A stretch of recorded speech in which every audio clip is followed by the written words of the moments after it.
ദൈവപ്രസാദമുള്ളവർക്ക് സമാധാനം. യേശുക്രിസ്തുവിന്റെ സനാതന സത്യസുവിശേഷവുമായി കേരളക്കരയിൽ അങ്ങോളം ഇങ്ങോളം ചുറ്റി സഞ്ചരിക്കുന്ന പുനലൂർ ഗോസ്പൽ ടീമിന്റെ എല്ലാവിധമായ ക്രിസ്മസ് ആശംസകളും ദേശനിവാസികളെ ഞങ്ങൾ അറിയിക്കുകയാണ്. ലോകരക്ഷിതാവായ യേശുക്രിസ്തുവിന്റെ ജന്മദിനം വിവിധങ്ങളായ ആഘോഷങ്ങളോടുകൂടി ദേശത്ത് കൊണ്ടാടിക്കൊണ്ടിരിക്കുമ്പോൾ സത്യസുവിശേഷം എന്തെന്നും സത്യസുവിശേഷത്തിലൂടെ മാനവരാശിക്ക് ദൈവം ഒരുക്കി വെച്ചിരിക്കുന്ന രക്ഷ എന്തെന്നും ഈ ദേശത്തോട് അല്പമായി വിശദീകരിക്കുവാൻ ഞങ്ങൾ ആഗ്രഹിക്കുന്നു. ഒരു ഇസ്ലാമിക പാരമ്പര്യ കുടുംബത്തിൽ ജനിച്ചു വളർന്ന് ഇസ്ലാമികമായ എല്ലാ കർമ്മങ്ങളും അനുഷ്ഠാനങ്ങളും നോമ്പുകളും ആചാരങ്ങളും ചെയ്തു ജീവിച്ചു. എന്നാൽ ജീവിതത്തിന്റെ പ്രതിസന്ധികളുടെയും പ്രതികൂലങ്ങളുടെയും നടുവിൽ ജീവിതം വഴിമുട്ടി നിന്നപ്പോ ആത്മഹത്യയല്ലാതെ മറ്റൊന്നും ജീവിതത്തിൽ മാർഗമില്ല എന്ന് ചിന്തിച്ച ആത്മഹത്യക്ക് വേണ്ടി ഇറങ്ങിപ്പുറപ്പെട്ട പ്രിയ ശിഹാബുദ്ദീൻ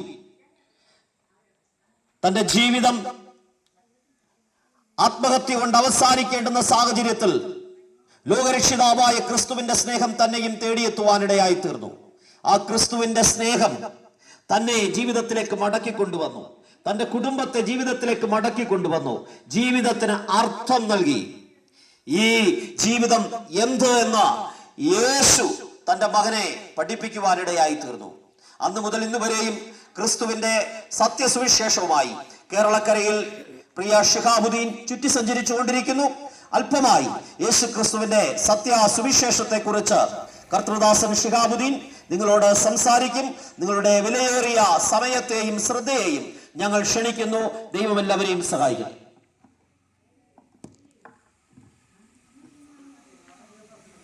ദൈവ തിരുനാമത്തിന് മഹത്വം ഉണ്ടാകട്ടെ. അരികത്തും അകലെയുമായി ഈ ശ്രദ്ധാപരിധിക്കുള്ളിൽ ഞങ്ങളെ വീക്ഷിക്കുന്ന, ഞങ്ങളെ ശ്രവിക്കുന്ന എല്ലാ നല്ലവരായ ദേശസ്നേഹികളെയും ക്രിസ്തുയേശുവിൻ്റെ നിസ്തുല്യവും പരിപാവനവുമായ നാമത്തിൽ ഞങ്ങളുടെ ക്രിസ്തീയ സ്നേഹത്തെ, വന്ദനത്തെ അറിയിക്കുകയാണ്. വർഷാവർഷങ്ങളിൽ ലോകമെമ്പാടുമുള്ള ജനങ്ങൾ ക്രിസ്തുമസ് അല്ലെങ്കിൽ യേശുക്രിസ്തുവിന്റെ ജനന ദിവസം കൊണ്ടാടുമ്പോൾ ഈ ക്രിസ്തുമസിന്റെ വരവോടുകൂടെ മാറ്റമില്ലാത്ത ദൈവത്തിന്റെ നിത്യ സുവിശേഷം വിളംബരം ചെയ്യുവാൻ വേണ്ടിയാണ് ഞങ്ങൾ ഈ ദേശത്ത് കടന്നു വന്നിരിക്കുന്നത്. വിശുദ്ധ വേദപുസ്തകം നാം ഉൽപ്പത്തി പുസ്തകം മുതൽ വെളിപ്പാട് പുസ്തകം അവസാന വാക്യം വരെ നാം പഠിച്ചാലും വേദപുസ്തകത്തിൽ ഒരിടത്തും യേശുക്രിസ്തു ജനിച്ചത് ഡിസംബർ 25 എന്ന് ദൈവത്തിന്റെ പരിശുദ്ധാത്മാവ് വെളിപ്പെടുത്തി വച്ചിട്ടില്ല. എന്നാൽ ലോകത്തിൽ എവിടെയും ക്രിസ്ത്യാനികളെന്ന് അഭിമാനിക്കുന്നവർ, അവകാശപ്പെടുന്നവർ യേശുക്രിസ്തുവിന്റെ ജനനം ഡിസംബർ 25 തെറ്റിദ്ധരിച്ചുകൊണ്ട് ക്രിസ്തുമസ് ആഘോഷിക്കുന്നത് നമുക്ക് കാണുവാൻ കഴിയും. ഈ ക്രിസ്തുമസിന്റെ പേരിൽ കഴിഞ്ഞ വർഷത്തെ ക്രിസ്തുമസിന് കേരള ജനത കുടിച്ചു തീർത്ത പണത്തിന്റെ കണക്ക് നാം നോക്കിയാൽ നമ്മെ ഞെട്ടിപ്പിക്കുന്ന അവസ്ഥയായിരിക്കും നമുക്കുണ്ടാകുന്നത്. നമ്മോടിത് വിളിച്ചു പറയുന്നത് ഓരോ ഉത്സവങ്ങളും, ഓണങ്ങളും, ക്രിസ്തുമസും പെരുന്നാളും ഒക്കെ മനുഷ്യനെ മദ്യത്തോട് അല്ലെങ്കിൽ മയക്കുമരുന്നിനോട് അടുപ്പിച്ചുകൊണ്ടിരിക്കുന്നു എന്നുള്ള സത്യാവസ്ഥയാണ് എവിടെയും നമുക്കിന്ന് കാണുവാൻ കഴിയുന്നത്. ഈ മദ്യവും മയക്കുമരുന്നുമൊക്കെ ഇന്നത്തെ യുവതലമുറയെ പോലും ആഴമായി സ്വാധീനിച്ചുകൊണ്ട് മദ്യം അതിൻ്റെ ജൈത്രയാത്ര തുടങ്ങിക്കൊണ്ടിരിക്കുന്നു എന്നുള്ള വ്യക്തമായ നഗ്നമായ ഒരു സത്യം നമുക്ക് എവിടെയും കാണുവാൻ കഴിയും. ഒന്ന് ശ്രദ്ധിച്ചു നോക്കിയാൽ നമുക്ക് മനസ്സിലാക്കാൻ കഴിയുന്നത് സകല മനുഷ്യരും ദൈവത്തിൽ നിന്ന് അകന്നു മാറിയിട്ട് മദ്യവും മയക്കുമരുന്നുമൊക്കെ ഉപയോഗിച്ചുകൊണ്ട് അവരുടെ വിലയേറിയ ജീവനെ നാശത്തിലേക്ക് തള്ളിവിട്ടുകൊണ്ടിരിക്കുന്നു എന്നുള്ള നഗ്നമായ സത്യമാണ് നമുക്ക് വ്യക്തമായി മനസ്സിലാക്കുവാൻ കഴിയുന്നത്. പണ്ടൊക്കെ മദ്യവും മയക്കുമരുന്നുമൊക്കെ നമുക്ക് ഇത്രത്തോളം സുലഭമായി ലഭിക്കുക ഒരു സാഹചര്യമല്ലായിരുന്നു. എന്നാൽ ഇന്ന് അതിന്റെ അവസ്ഥകൾ മാറി. ഇന്ന് നമുക്ക് എവിടെയും മദ്യം നമുക്ക് സുലഭമായി ലഭിക്കുന്നു, മയക്കുമരുന്നുകൾ നമുക്ക് സുലഭമായി ലഭിച്ചുകൊണ്ടിരിക്കുന്നു. തെരുവീതികളിലും ഏതെങ്കിലും വിദ്യാഭ്യാസ സ്ഥാപനങ്ങളിലും അതുപോലെയുള്ള മിക്ക ഭവനങ്ങളുടെയും അകത്തളങ്ങളിലും ഒക്കെ ഇന്ന് മദ്യം വിൽക്കുകയും അത് വാങ്ങുകയും അത് ഉപയോഗിക്കുകയും ഒക്കെ ചെയ്തുകൊണ്ടിരിക്കുന്ന തലമുറയാണ് നമുക്ക് എവിടെയും കാണുവാൻ കഴിയുന്നത്. ശ്രീനാരായണ ഗുരു ഇപ്രകാരം പറയുകയുണ്ടായി: മദ്യം ഉണ്ടാക്കുകയോ വിൽക്കുകയോ അത് ഉപയോഗിക്കുകയോ ചെയ്യരുത് എന്ന് വ്യക്തമായിട്ട് ശ്രീനാരായണ ഗുരു പറയുവാനിടയായി തീർന്നു. കാരണം എന്താ? മദ്യം ഒരു മനുഷ്യന്റെ മനസ്സാക്ഷിയെ മരവിപ്പിച്ച് അവനെ അല്ലാതാക്കി മാറ്റി ഈ ലോകത്ത് ഇന്ന് കാണുന്ന അക്രമങ്ങളും അരാജകത്വങ്ങളും ഒക്കെ നടത്തിക്കൊണ്ട് കൊലപാതകങ്ങളുമൊക്കെ അരങ്ങേറിക്കൊണ്ടിരിക്കുന്ന ഒരു കാലഘട്ടത്തിലേക്ക് മനുഷ്യനെ കൊണ്ടെത്തിക്കുമെന്നുള്ള നഗ്നമായ സത്യമാണ് നമുക്ക് ആ വാക്കുകളിലൂടെ കേൾക്കുവാൻ കഴിയുന്നത്. വിശുദ്ധ തിരുവെഴുത്ത് നാം പഠിക്കുമ്പോൾ വ്യക്തമായി പറയുന്നു, മദ്യപാനി സ്വർഗരാജ്യം അവകാശമാക്കുകയില്ല. മദ്യപാനിയായിരിക്കുന്ന ഒരു മനുഷ്യന് സ്വർഗരാജ്യത്തിലേക്ക് പ്രവേശിക്കാൻ കഴിയത്തില്ല. കാരണം ദൈവത്തിന്റെ വചനം ഒരു കാലവും അതിന് അനുവാദം നൽകുന്നില്ല എന്നുള്ള വ്യക്തമായ സത്യമാണ് ഞങ്ങൾക്ക് നിങ്ങളോട് പറയുവാനുള്ളത്. രാവിലെ മുതൽ പാടത്തും പറമ്പിലുമൊക്കെ ജോലി ചെയ്ത് തെങ്ങ് കയറി വൈകുന്നേരം ആവുമ്പോൾ കയ്യിൽ കിട്ടുന്ന കാശ് കൊണ്ട് മദ്യഷാപ്പിലും ബിവറേജുകളിലും ഒക്കെ കയറിയിറങ്ങി കയ്യിൽ കിട്ടിയ സകല പണവും അവിടെ കൊടുത്ത് ചെലവാക്കിക്കൊണ്ട് മദ്യം വാങ്ങി സേവിച്ച് ബുദ്ധി മനസ്സാക്ഷി മരവിച്ചവനെ പോലെ നാൽക്കാലിയായിട്ട് ഇഴഞ്ഞു നീങ്ങുന്ന അവസ്ഥ നാം ഇന്ന് ലോകത്ത് കണ്ടുകൊണ്ടിരിക്കുക.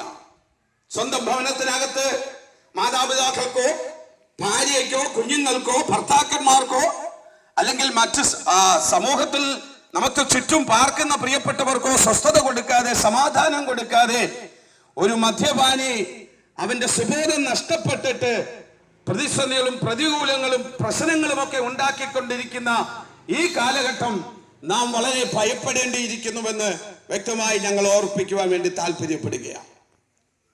ഒരു കാലത്ത് മദ്യവും മയക്കുമരുന്നും ഒക്കെ ഉപയോഗിച്ചുകൊണ്ട് മറ്റുള്ളവരെ കൊല ചെയ്യുവാൻ വേണ്ടി, മറ്റുള്ളവരെ ആക്രമിക്കുവാൻ വേണ്ടി വടിവാളും കയ്യിലേന്തി ജീവിച്ചുകൊണ്ടിരുന്ന ഒരു വ്യക്തിയാണ് ഇന്ന് നിങ്ങളുടെ മുമ്പിൽ നിന്ന് മാറ്റമില്ലാത്ത നിത്യ സുവിശേഷത്തിന്റെ സാക്ഷിയായി നിൽക്കുന്നത്. ഒരു രാത്രിക്കാലം ഞാൻ ഉറങ്ങണമെങ്കിൽ എന്റെ കട്ടിലിന്റെ അടിയിൽ വടിവാളുകൾ കരുതി വെച്ചുകൊണ്ട് ജീവിച്ചുകൊണ്ടിരുന്ന ഒരു കാലഘട്ടം എന്റെ ജീവിതത്തിൽ എനിക്ക് ഓർത്തെടുക്കുവാൻ കഴിയും. എന്തുകൊണ്ടാണെന്നറിയാമോ? മദ്യവും അതുപോലുള്ള മറ്റുള്ള അനാശാസ്യപരമായിട്ടുള്ള ജീവിതമൊക്കെ നടത്തി ഈ ലോകത്തിന്റെ അഴുക്ക് ചാലുകളിൽ വീണ് ജീവിച്ചിരുന്ന ശിഹാബുദ്ദീൻ മാറ്റമില്ലാത്ത ദൈവത്തിന്റെ നിത്യരക്ഷയുടെ സുവിശേഷത്തിന്റെ സന്ദേശവാഹകനായി മാറിയത് സ്വന്തം ഇഷ്ടപ്രകാരമല്ലായിരുന്നു. മറിച്ച് ജീവിതത്തിൽ സ്വസ്ഥത ലഭിക്കുവാൻ കഴിയാതെ ഇനി എന്തിനു ജീവിക്കണമെന്നുള്ള ചിന്തയും പേറിക്കൊണ്ട് ആത്മഹത്യയെ കുറിച്ച് ചിന്തിച്ചു കൊണ്ടിരുന്ന ശിഹാബുദ്ദീനെ തേടി വന്നത് അന്ന് വരെ ഞാൻ വിശ്വസിച്ചിരുന്ന ഒരു മത നേതാക്കന്മാരായിരുന്നില്ല. അതുവരെ ഞാൻ അറിഞ്ഞിരുന്ന ഒരു തത്വസംഹിതകളായിരുന്നില്ല. അതുവരെയും ഞാൻ ഉള്ളിൽ കൊണ്ടുവന്നിരുന്ന എന്റെ വിശ്വാസ പ്രമാണങ്ങളായിരുന്നില്ല. മറിച്ച് ലോകരക്ഷിതാവായിരിക്കുന്ന യേശു ക്രിസ്തുവിന്റെ സ്നേഹം ശിഹാബുദ്ദീനെ തേടി വന്നപ്പോൾ നിത്യമരണത്തിൽ നിന്ന്, ആത്മഹത്യയിൽ നിന്ന് യേശു എന്ന രക്ഷിതാവ് എന്നെ രക്ഷിച്ചെടുക്കുവാൻ ഇടയായി തീർന്നു. അതുകൊണ്ട് മാറ്റമില്ലാത്ത ഈ നിത്യരക്ഷയുടെ സുവിശേഷ സന്ദേശം ഞങ്ങൾ ഇങ്ങനെ വിളിച്ചറിയിക്കുവാൻ അവൻ ദൈവത്താൽ നിയോഗിക്കപ്പെട്ടിരിക്കുന്നു.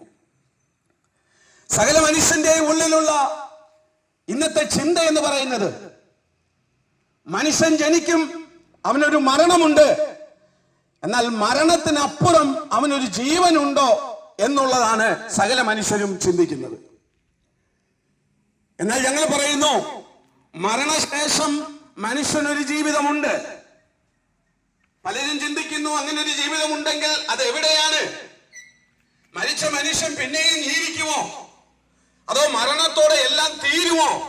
ഇങ്ങനെ മനുഷ്യനെ സംശയങ്ങൾ ഉന്നയിപ്പിച്ചുകൊണ്ട് ഈ ലോകത്തിന്റെ പ്രഭുവായിരിക്കുന്ന സാത്താൻ അവന്റെ ആത്മീയ കണ്ണിനെ കുരുടാക്കി മാറ്റി സുവിശേഷം എന്തെന്നറിയുവാൻ കഴിയാതെ അവനെ നാശത്തിലേക്ക് തള്ളിവിട്ടുകൊണ്ടിരിക്കുന്ന നഗ്നമായ സത്യമാണ് ഇന്ന് നമുക്ക് കാണുവാൻ കഴിയുന്നത്. എന്നെ കേൾക്കുന്ന പ്രിയമുള്ളവരോട് ഞങ്ങൾ വിളിച്ചു പറയാൻ താല്പര്യപ്പെടുന്നു, താങ്കൾക്കൊരു 100 കൂട്ടം ചോദ്യങ്ങൾ ഒരുപക്ഷെ താങ്കളുടെ ഹൃദയത്തിൽ നിന്ന് ഉടലെടുക്കുന്നുണ്ടായിരിക്കാം. മനുഷ്യൻ ജനിക്കുമെന്നും അതിനുശേഷം അവൻ മരണമുണ്ടെന്നും ആ മരണത്തിന് ശേഷം വീണ്ടും അവനൊരു ജീവിതമുണ്ടെന്നും ഒക്കെ നാം പലപ്പോഴും നമ്മുടെ ഹൃദയത്തിൽ നിന്ന് ഉളവാകുന്ന ചോദ്യങ്ങളുടെ നടുവിൽ ഉത്തരം ലഭിക്കാതെ ഭാരപ്പെട്ടുകൊണ്ടിരിക്കുന്നവരാ. അങ്ങനെയാണെങ്കിൽ ഈ പകൽക്കാലം ഞങ്ങൾ ഈ ദേശനിവാസികളോട് വിളിച്ചു പറയുന്നു, താങ്കളുടെ സകല ചോദ്യങ്ങൾക്കും ഉത്തരം വിശുദ്ധ ബൈബിളിൽ ഉണ്ട്. ബൈബിൾ ദൈവത്തിന്റെ സത്യവചനങ്ങളാണ്. സങ്കീർത്തന പുസ്തകം 119 വേദഭാഗമായിരിക്കുന്ന 160 വാക്യം വ്യക്തമായി നമ്മളോട് പറയുന്നു, ദൈവം മനുഷ്യനെ സൃഷ്ടിച്ചത് ദൈവ സാദൃശ്യത്തിലാണ്. ഉൽപ്പത്തി പുസ്തകം 3-ാം അധ്യായം നാം പഠിക്കുമ്പോൾ വ്യക്തമായിട്ട് അവിടെ കാണാൻ കഴിയുന്നത്, മനുഷ്യനെ ദൈവം സൃഷ്ടിച്ചത് ദൈവത്തിന്റെ സാദൃശ്യത്തിലായിരുന്നു. മണ്ണുകൊണ്ട് ദൈവം ഒരു രൂപമുണ്ടാക്കിയിട്ട് ആ രൂപത്തിന്റെ മൂക്കിലേക്ക് ദൈവത്തിന്റെ ജീവശ്വാസം ഊതിയപ്പോൾ മനുഷ്യൻ ജീവനുള്ള ദേഹിയായി മാറി എന്ന് വിശുദ്ധ തിരുവെഴുത്ത് വ്യക്തമായി വെളിപ്പെടുത്തുന്നു. അപ്പോൾ വ്യക്തമായി മനസ്സിലാക്കാൻ കഴിയും, ദൈവം മനുഷ്യനെ സൃഷ്ടിച്ചത് ദൈവ സാദൃശ്യത്തിൽ ശരീരവും പ്രാണനും ആത്മാവും നൽകിയാണ് മനുഷ്യനെ ദൈവം സൃഷ്ടിച്ചെടുത്തത്. ഈ മനുഷ്യൻ നിത്യമായി ദൈവത്തോടൊപ്പം സ്വർഗീയ പരദീസയിൽ വസിക്കുവാൻ വേണ്ടി ദൈവം സൃഷ്ടിച്ചെടുത്ത മനുഷ്യൻ ദൈവത്തോടൊപ്പം സഹവസിക്കേണ്ടതിന്, ദൈവത്തോട് ഉള്ള സംസർഗത്തിന് ദൈവം മനുഷ്യനെ സൃഷ്ടിച്ച് ഏദൻ പരദീസയിൽ ആക്കി വെച്ചു. ആ നിമിഷം വരെയും മനുഷ്യന്റെ ഹൃദയത്തിൽ പാപമില്ലായിരുന്നു. ആ നിമിഷം വരെയും മനുഷ്യൻ ദൈവത്തിന്റെ തേജസ്സാൽ നിറയപ്പെട്ടവനായിരുന്നു. വേദപുസ്തകം നാം പഠിക്കുമ്പോൾ വ്യക്തമായി നമുക്ക് കാണാൻ കഴിയുന്നു, വിശുദ്ധ തിരുവെഴുത്ത് റോമാലേഖനം 3-ാം അധ്യായത്തിന്റെ 23-ാം വാക്യത്തിൽ വ്യക്തമായിട്ട് ലോക മാനവരാശിയോട് ദൈവത്തിന്റെ പരിശുദ്ധ ആത്മാവ് വിളിച്ചു പറയുന്നു, ഒരു വ്യത്യാസവുമില്ല, സകല മനുഷ്യരും പാപം ചെയ്ത് ദൈവത്തിൻ തേജസ് നഷ്ടപ്പെടുത്തിയിരിക്കുന്നു. ഒരു വ്യത്യാസവുമില്ല, സകല മനുഷ്യരും പാപികളാണ് എന്ന് വ്യക്തമായിട്ട് വിശുദ്ധ ബൈബിൾ വിളിച്ചു പറയുന്നു. പാപിയായിരിക്കുന്ന ഒരു മനുഷ്യനെ ദൈവരാജ്യം അവകാശമാക്കുവാൻ കഴിയത്തില്ല എന്ന് വ്യക്തമായിട്ട് എന്നെ കേൾക്കുന്ന പ്രിയമുള്ളവരോട് പറയുവാൻ ഞങ്ങൾ താല്പര്യപ്പെടുകയാണ്. അപ്പോൾ ആ മനുഷ്യനെ ദൈവത്തോടൊപ്പം വസിക്കേണ്ടതിന് പാപത്തിന്റെ ശമ്പളമാകുന്ന നിത്യമരണം ചുമന്നൊഴിക്കുവാൻ പരിശുദ്ധനായ ഒരു വ്യക്തിയെ ആവശ്യമായിരുന്നു. അതുകൊണ്ട് വിശുദ്ധ വേദപുസ്തകത്തിൽ ഫിലിപ്പിയർ ലേഖനം വ്യക്തമായി നമ്മളോട് വിളിച്ചു പറയുന്നു, അവൻ ദൈവമായിരിക്കെ ദൈവമെന്ന സമത്വം മുറുകെ പിടിക്കാതെ തന്നെത്താനെ ഒഴിച്ചു വേഷത്തിൽ മനുഷ്യനായി ഈ താണ ഭൂമിയിൽ കന്യകയായിരുന്ന മറിയയുടെ ഉദരത്തിൽ, അതായത് പുരുഷൻ തൊടാത്ത സ്ത്രീയുടെ ഗർഭപാത്രത്തിൽ ഒരുവൻ ജന്മമെടുത്തു മനുഷ്യപുത്രനായിട്ട് എന്ന് വിശുദ്ധ തിരുവെഴുത്ത് വ്യക്തമായി പ്രസ്താവിക്കുന്നു. എന്തിനു വേണ്ടിയാ? മാനവരാശിയുടെ പാപത്തിന് പരിഹാരം ഉണ്ടാക്കണം. നാം ഇന്ന് പാപത്തിന് പരിഹാരം ഉണ്ടാക്കുവാൻ പല മാർഗങ്ങളും ചെയ്ത് സ്വീകരിച്ചുകൊണ്ട് മുന്നോട്ട് പോകുന്നവരാണ്. ചില കാലങ്ങൾക്ക് മുമ്പ് വരെ ഞാനും എന്റെ പാപത്തിന് പരിഹാരം ഉണ്ടാക്കുവാൻ വേണ്ടി കാഴ്ചകളും നേർച്ചകളും യാഗങ്ങളും ഹോമങ്ങളും ഒക്കെ നടത്തി ആയിരക്കണക്കിന് കിലോമീറ്ററുകൾ താണ്ടി പുണ്യ സ്ഥലങ്ങൾ സന്ദർശിച്ചിട്ട് എന്റെ പാപത്തിന് യാതൊരു പരിഹാരവും കണ്ടെത്തുവാൻ കഴിയാതെ നിരാശനായി എന്റെ റൂമിലേക്ക് മടങ്ങി വന്നൊരു വ്യക്തിയാ ഇന്ന് നിങ്ങളോട് മാറ്റമില്ലാത്ത ഈ നിത്യ സുവിശേഷത്തിന്റെ സാക്ഷിയായി ഇവിടെ നിന്ന് വിളിച്ചു പറഞ്ഞുകൊണ്ടിരിക്കുന്നത്. അപ്പൊ പാപത്തിന് പരിഹാരം ഒരിക്കലും കർമ്മമാർഗങ്ങൾ കൊണ്ട് സാധ്യമല്ല എന്ന് വിശുദ്ധ തിരുവെഴുത്തിൽ വ്യക്തമായി വിളിച്ചു പറയുമ്പോൾ ഇന്ന് മനുഷ്യൻ നേർച്ചകളും കാഴ്ചകളും ഒക്കെ നടത്തി പണം കൊടുത്ത് രക്ഷ നേടാൻ നോക്കുന്ന സകല വഴികളും നടത്തി നോക്കിയിട്ട് രക്ഷ എന്താണെന്ന് പോലും അറിയുവാൻ കഴിയാതെ, നിത്യ സമാധാനം ലഭിക്കുവാൻ കഴിയാതെ ലോക മനുഷ്യൻ മദ്യത്തിനും മയക്കുമരുന്നിനുമൊക്കെ അടിമപ്പെട്ടവനായി, മനസ്സാക്ഷി മരവിച്ചവനായി, നാൽക്കാലികളെക്കാൾ കഷ്ടമായ നിലവാരത്തിൽ ജീവിച്ചു കൊണ്ടിരിക്കുന്ന കാഴ്ചയാണ് നമുക്കിന്ന് ഇവിടെയും കാണാൻ കഴിയുന്നത്. ഞങ്ങൾ അധികം നിങ്ങളോട് സംസാരിക്കുവാൻ താല്പര്യപ്പെടുന്നില്ല. വ്യക്തമായിട്ട് ഞങ്ങൾ നിങ്ങളോട് വിളിച്ചു പറയാൻ കഴിയുന്നത്, പ്രിയ സഹോദരങ്ങളെ, ഞങ്ങളെ കേൾക്കുന്ന പ്രിയ മാന്യമിത്രമേ, ഇന്ന് പകൽക്കാലം താങ്കൾ മനസ്സിലാക്കുക, താങ്കളുടെ പാപത്തിന് പരിഹാരം വരുത്താൻ ലോകത്തിൽ ഒരു കർമ്മമാർഗങ്ങൾക്കും കഴിയത്തില്ല. കാരണം എന്തെന്നറിയാമോ? പാപിയായിരിക്കുന്ന മനുഷ്യന് അവന്റെ പാപത്തിന് പരിഹാരം കണ്ടെത്തുവാൻ ഒരിക്കലും സാധ്യമല്ല. അതിന് പരിശുദ്ധനായ ഒരു വ്യക്തിയെ ആവശ്യമാണ്. അതിനുവേണ്ടിയാണ് സാക്ഷാൽ യേശുക്രിസ്തു കന്യകയായ പുരുഷൻ തൊടാത്ത മറിയയുടെ ഗർഭപാത്രത്തിൽ ദൈവത്തിന്റെ പരിശുദ്ധാത്മാവിനാൽ പൂജാതനായത്. എന്തിനു വേണ്ടി? മാനവരാശിയുടെ പാപത്തിന് പരിഹാരം വരുത്തുവാൻ വേണ്ടി. ആ യേശുക്രിസ്തു ഈ ഭൂമിയിൽ ജനിച്ചു.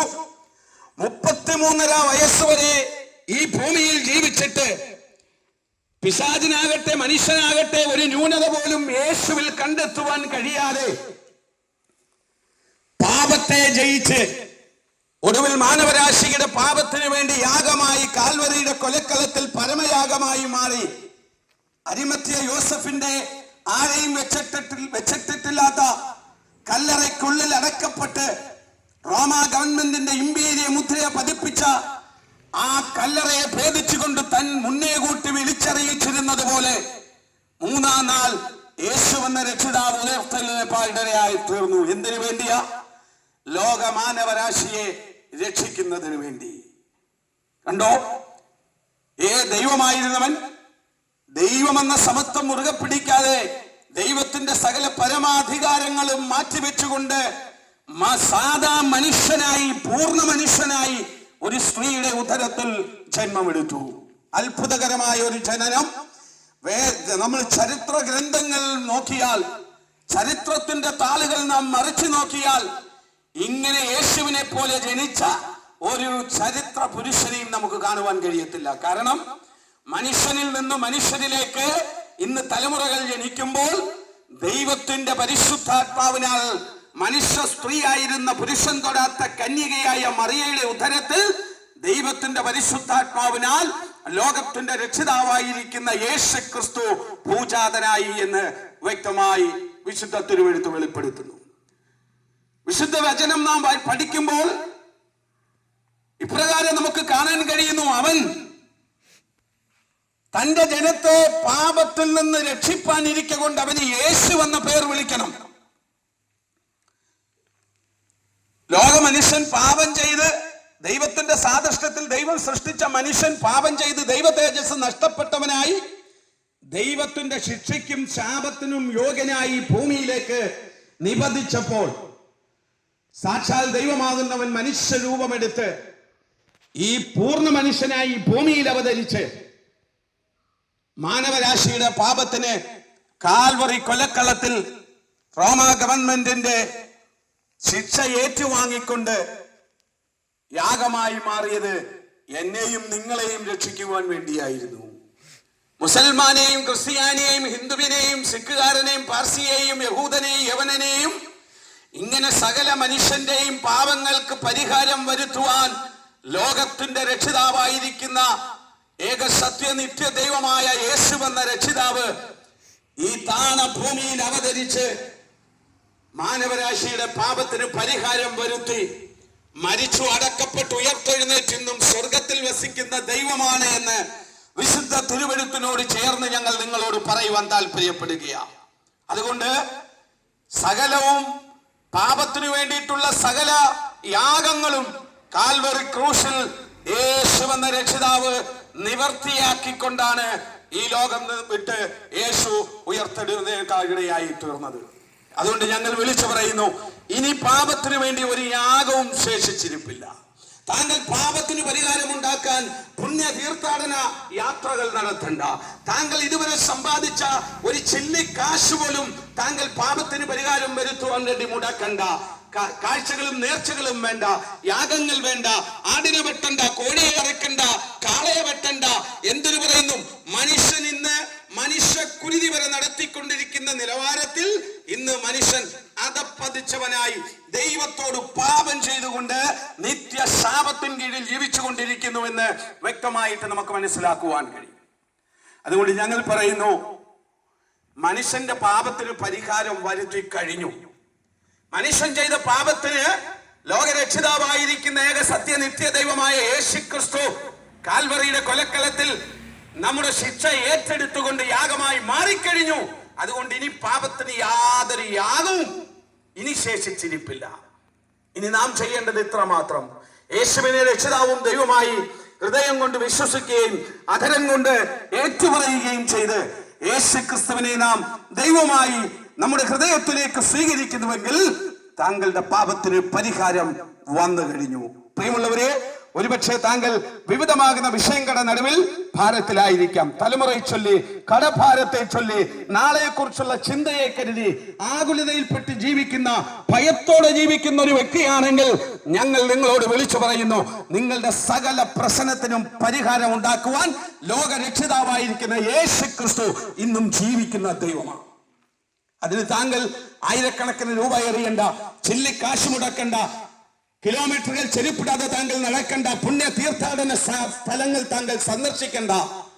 ഇപ്പോൾ താങ്കൾ ഇരിക്കുന്ന ഇരിപ്പിലിരുന്നുകൊണ്ട് ആ യേശുവിനോട് ഇപ്രകാരം ഒന്ന് പ്രാർത്ഥിച്ചാൽ മതി: യേശുവേ, ഞാനൊരു പാപിയാണ്, എന്റെ പാപത്തിന് പരിഹാരമായിട്ടാണ് അവിടുന്ന് കാൽവരിയുടെ കൊലക്കളത്തിൽ യാഗമായി മാറിയതെന്ന് ഞാൻ എന്റെ ഹൃദയം കൊണ്ട് വിശ്വസിക്കുകയും അധരം കൊണ്ട് അങ്ങയെ രക്ഷിതാവും ദൈവമായി സ്വീകരിക്കുന്നു എന്ന് താങ്കൾ ഇരിക്കുന്ന ഇരിപ്പിൽ ഇരുന്നു കൊണ്ട് ഹൃദയം നുറുങ്ങി ഒന്ന് പ്രാർത്ഥിച്ചാൽ ആ യേശു ക്രിസ്തുവിന്റെ രക്ഷ, ആ യേശു ക്രിസ്തുവിന്റെ സമാധാനം, ആ യേശു ക്രിസ്തുവിന്റെ ആ നിത്യതയോട് എത്തിക്കാമെന്നുള്ള വാഗ്ദത്തം താങ്കളുടെ മേൽ നിവർത്തിയാകുവാൻ ഇടയായി തീരും. കർത്താവ് ഇങ്ങനെ വിളിച്ചു പറഞ്ഞു: അധ്വാനിക്കുന്നവരും ഭാരം ചുമക്കുന്നവരുമായുള്ളവരെ, നിങ്ങൾ എന്റെ അടുക്കൽ വരുവിൻ, ഞാൻ നിങ്ങളെ ആശ്വസിപ്പിക്കാം. ലോക ചരിത്രം നാം എത്ര തിരിച്ചു മറിച്ചു നോക്കിയാലും ഇങ്ങനെ പറഞ്ഞൊരു ലോക നേതാവിനെ നമുക്ക് കാണാൻ കഴിയത്തില്ല. ഇങ്ങനെ പറഞ്ഞൊരു രക്ഷിതാവിനെ നമുക്ക് കാണുവാൻ കഴിയത്തില്ല. ആദാമ്യ പാപത്തിൻ കീഴിലായിരുന്ന ഈ മാനവരാശി പാപഭാരം പേറിക്കൊണ്ട് ജീവിക്കുമ്പോൾ ആ ലോകത്തിന്റെ രക്ഷിതാവ് വിളിച്ചു പറഞ്ഞു: അധ്വാനിക്കുന്നവരും ഭാരം ചുമക്കുന്നവരുമായുള്ളവരെ, നിങ്ങൾ എന്റെ അടുക്കൽ വരുവിൻ, യേശുവിന്റെ അടുക്കൽ വരുവിൻ, നിങ്ങളെ ആശ്വസിപ്പിക്കാമെന്ന് പറഞ്ഞ ആ നല്ല രക്ഷിതാവ് ഇന്നും ജീവിക്കുന്ന ദൈവമാ. അതുകൊണ്ട് ആ ശിഹാബുദ്ദീനും തലമുറകളുമായി മാറ്റമില്ലാത്ത ദൈവത്തിന്റെ നിത്യ സുവിശേഷ സന്ദേശവുമായി ഈ ദേശത്ത് കടന്നു വരുവാൻ ഇടയായി തീർന്നത്. കേരളത്തിന്റെ വിവിധ ജില്ലകളിൽ കടന്നു ചെന്ന് മാറ്റമില്ലാത്ത നിത്യരക്ഷയുടെ സുവിശേഷ സന്ദേശം വിളിച്ചറിയിച്ചു കൊണ്ടിരിക്കുന്നു ശിഹാബുദ്ദീനും കുടുംബവും. അതുകൊണ്ട് ഞങ്ങൾ വ്യക്തമായി വിളിച്ചു പറയുന്നു, മറ്റൊരുവനിലും രക്ഷയില്ല. നാം രക്ഷിക്കപ്പെടുവാൻ ആകാശത്തിൻ കീഴിൽ മനുഷ്യരുടെ ഇടയിൽ നൽകപ്പെട്ട യേശു എന്നൊരു നാമമല്ലാതെ മറ്റൊരു നാമവുമില്ല. വിശ്വസിക്കാൻ താങ്കൾ തയ്യാറാകുമെങ്കിൽ രക്ഷ താങ്കൾക്ക് സൗജന്യമായി തരുവാൻ യേശു വിശ്വസ്തനാണ്. ഒരു നിമിഷം ഞങ്ങൾ നിങ്ങൾക്ക് വേണ്ടി പ്രാർത്ഥിക്കാൻ താല്പര്യപ്പെടുന്നു. പ്രാർത്ഥന ആർക്കെങ്കിലും ആവശ്യമുണ്ടെങ്കിൽ ഞങ്ങളുടെ അരികിലേക്ക് വരാം. നിങ്ങൾ ഏത് വിഷയത്തിൽ നിർന്നവരാണെങ്കിലും അതിനുള്ള മറുപടി തന്ന് നിങ്ങളെ സമാധാനിപ്പിക്കുവാൻ, ആശ്വസിപ്പിക്കുവാൻ യേശു എന്ന രക്ഷിതാവ് ആഗ്രഹിക്കുക. ഞങ്ങൾ പ്രാർത്ഥിക്കട്ടെ. ഇപ്പോൾ പ്രിയ കർത്തൃദാസൻ നിങ്ങൾക്ക് വേണ്ടി പ്രാർത്ഥിക്കും. ദൈവം ധാരാളമായി എല്ലാവരെയും അനുഗ്രഹിക്കുമാറാകട്ടെ. God bless you.